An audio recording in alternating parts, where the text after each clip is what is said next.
Hello বন্ধুরা, আপনারা কেমন আছেন? আশা করি সবাই ভালো আছেন। আজকে আমি আপনাদেরকে দেখাবো কোলবালিশ মিষ্টি কিভাবে বানায়, কিভাবে প্রসেস করা হয়। কোলবালিশ মিষ্টি সাধারণত এক ধরনের মিষ্টি। এটা এক ধরনের বড় সাইজের মিষ্টি, বিশাল বড়, বিগ সাইজ, যেটার ওজন 5 থেকে 7 কেজি এবং 10 কেজি পর্যন্ত হয়ে থাকে। আপনারা যেরকমই চান সেরকমই আপনাদের ইচ্ছে মতো বানিয়ে দেওয়া যাবে। এটা হচ্ছে টাঙ্গাইল জেলার বিখ্যাত মিষ্টি।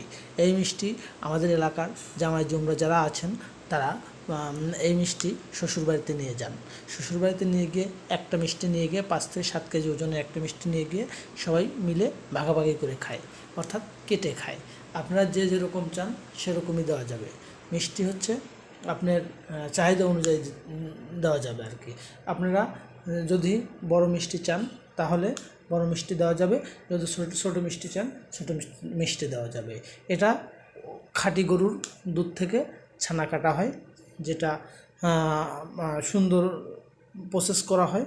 তারপরে বড় বড় গোলমুলা করতে হয় এটা। তারপরে আপনার শিরা, চিনি জাল করে শিরার মধ্যে এটা মিক্স করতে হয়।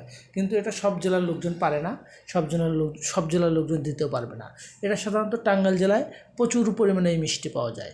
যারা টাঙ্গাইলবাসী আছেন, যারা জানেন যে টাঙ্গাইল মিষ্টির জন্য বিখ্যাত, টাঙ্গাইলের ভাই বোনরা যারা আছেন তারা সবাই এই মিষ্টি চেনে, এই মিষ্টি সম্পর্কে জানে। শুধু টাঙ্গাইল জেলা থেকে বাংলাদেশের বিভিন্ন প্রান্তে বিভিন্ন জায়গায় এই মিষ্টি ছড়িয়ে পড়ে এবং টাঙ্গাইল জেলা থেকে এই মিষ্টি বাংলাদেশের বিভিন্ন লোকজন নিয়ে যায়। যারা টাঙ্গাইল জেলায় চাকরি করে তারা এই মিষ্টি এখান থেকে বাড়িতে নিয়ে যায়। টাঙ্গাইল কোলবালিশ মিষ্টি বড় বড়, অনেক বড়, দেখতে সুন্দর, সাইজে ভালো। দেখেন কীভাবে মিষ্টি তৈরি করা হচ্ছে। মিষ্টি শুধু এটা ছানা, এর মধ্যে কোনো ময়দা আটা মিক্স থাকে না। সাধারণত ছানা দিয়েই তৈরি করা হয়। ছানা দিয়ে তৈরি না করলে এই মিষ্টি মান ভালো হবে না, ভেঙে যাবে, নষ্ট হয়ে যাবে, খেতে স্বাদ লাগবে না এবং দেখতেও অসুন্দর হবে। আমাদের পেজের নাম পাবনার ভাই। যারা আমাদের ভিডিও সবসময় দেখেন তার লাইক, কমেন্ট, সাবস্ক্রাইব করে দিবেন। এবং আমাদের ইউটিউবে একটা চ্যানেল আছে পাবনার ভাই নামে, পাবনার ভাই নামে একটা ইউটিউব চ্যানেল আছে।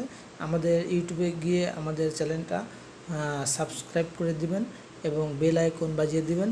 যে সকল ভাইরা আমাদের ভিডিও কন্টিনিউ দেখেন, কন্টিনিউ পেতে চান, প্লিজ আমাদের সাথে থাকবেন। আশা করি সবাই ভালো থাকবেন। আসসালামু আলাইকুম।